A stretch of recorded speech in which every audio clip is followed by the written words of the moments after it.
నమస్తే, welcome to Shri news. Mahabubabad జిల్లా కేంద్రంలోని ఎన్టీఆర్ స్టేడియంలో రిపబ్లిక్ డే సంబరాలు అట్టహాసంగా జరిగాయి.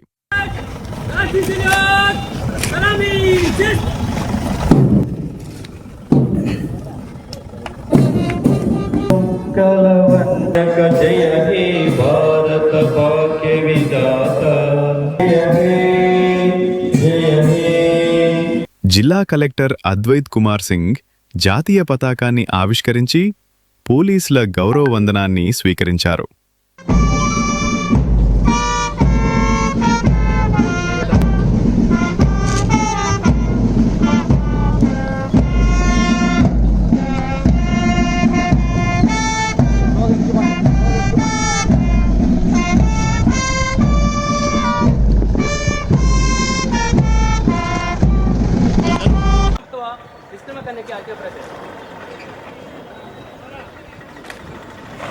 కార్యక్రమంలో భాగంగా ఇప్పుడు గౌరవ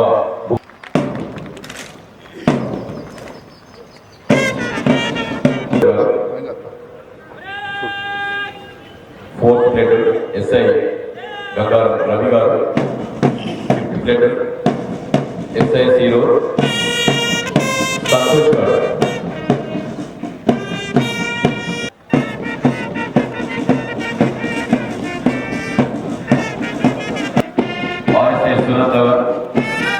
రవి గారు, అదేవిధంగా సంతోష్ గారి ఆధ్వర్యంలో వారి యొక్క బ్రాండెడ్స్ ని గణతంత్ర దినోత్సవ వేడుకల సందర్భంగా ముఖ్య అతిథులకు కావాలని నిర్వహిస్తున్నటువంటి సందర్భం. ఈ సందర్భంగా స్వాతంత్ర సమరయోధులను కలెక్టర్ ఘనమానించారు. ప్రస్తుతం నరసింహారెడ్డి గారిని సన్మానిస్తున్నారు.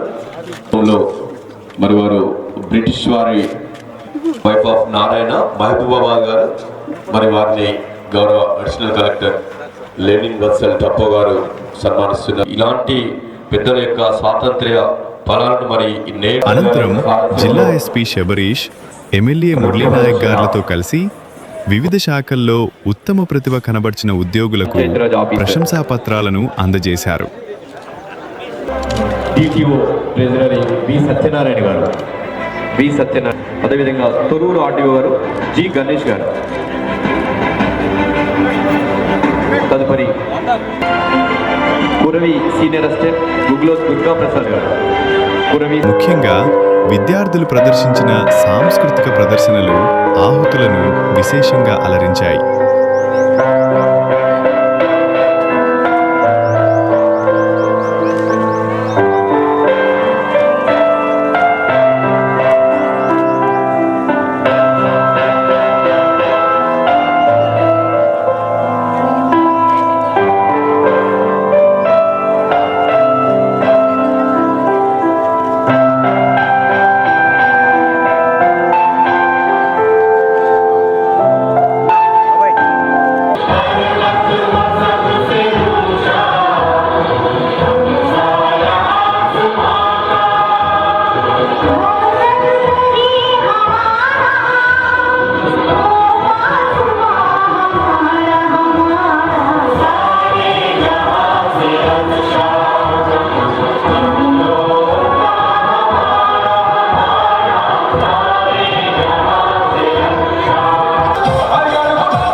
ఈ సందర్భంగా కలెక్టర్ గారు మాట్లాడుతూ ప్రజాపాలనలో భాగంగా అమలు చేస్తున్న మహాలక్ష్మి, గృహజ్యోతి, రైతు భరోసా వంటి పథకాలను వివరించారు. సామాజిక న్యాయం మరియు ఆర్థిక సాధికారత లక్ష్యంగా ప్రభుత్వం 6 గ్యారెంటీ పథకాలను మహాలక్ష్మి పథకం, రైతు భరోసా, గృహజ్యోతి, ఇంద్రమ్మ ఇల్లు, చేయూత, మరియు యువ వికాసంలను ప్రవేశపెట్టారు. అలాగే రైతు రుణమాఫీ అమలు చేస్తూ ఇంద్రమ్మ ఆత్మీయ భరోసా మరియు కొత్త రేషన్ కార్డ్స్ కూడా అమలు చేస్తున్నారు. జిల్లాలో వైద్య విద్యా రంగాలకు ఇస్తున్న ప్రాధాన్యతను గుర్తు చేస్తూ రైతు భరోసా కింద 268 కోట్ల రూపాయలను రైతుల ఖాతాల్లో జమ చేశామని తెలిపారు. అలాగే యాసంగికి సరిపడా ఎరువులను అందుబాటులో ఉంచామన్నారు. మహబూబాబాద్ జిల్లాలో అన్ని రంగాల్లో సమగ్రంగా అభివృద్ధి చేయడంతో పాటు అన్ని ప్రభుత్వ కార్యక్రమాల్లో జిల్లాని అగ్రస్థానంలో నిలిచే విధంగా క్షేత్రస్థాయిలో సమర్థవంతమైన చర్యలు చేపడుతున్నాయి. ప్రజల సామాజిక ఆర్థిక అభివృద్ధితో పాటు మెరుగైన విద్య, వైద్యం, వ్యవసాయం, ఉపాధి, నైపుణ్య అభివృద్ధి మరియు ఉద్యోగ అవకాశాలు కల్పించడంపై ప్రత్యేక దృష్టి సాధించడం జరుగుతుంది. ఈ సందర్భంగా జిల్లా అభివృద్ధిలో తమ వంతు సహకారం అందిస్తున్న ప్రజాప్రతినిధులకు, అధికారులకు ప్రతి ఒక్కరికి మరొకసారి గణతంత్ర దినోత్సవం శుభాకాంక్షలు తెలియజేస్తూ నా ప్రసంగం ముగిస్తున్నాను. జిల్లా అధికారులు, ప్రజాప్రతినిధులు మరియు విద్యార్థుల సమక్షంలో ఈ వేడుకలు దిగ్విజయంగా ముగిశాయి.